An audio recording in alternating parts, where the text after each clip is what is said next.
the voice of Maharashtra. महाबळेश्वरच्या नगराध्यक्षपदाची lottery नक्की कोणाला लागणार याकडे संपूर्ण महाबळेश्वरवासियांचं आता लक्ष लागले.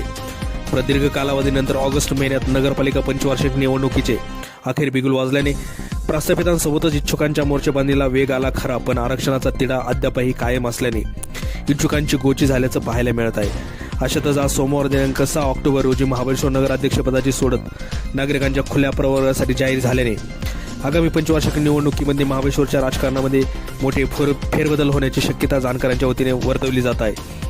क वर्गातील सर्वात श्रीमंत असलेल्या पालिकेचे आगामी काळामध्ये सारथ्य करण्यासाठी महाबळेश्वरकर कुणाची निवड करणार हे आगामी काळात कळेलच, परंतु तत्पूर्वी ही निवडणूक नक्की कोणत्या मुद्द्यांवरती लढली जाणार हे पाहणं देखील औत्सुक्याचं ठरणार आहे.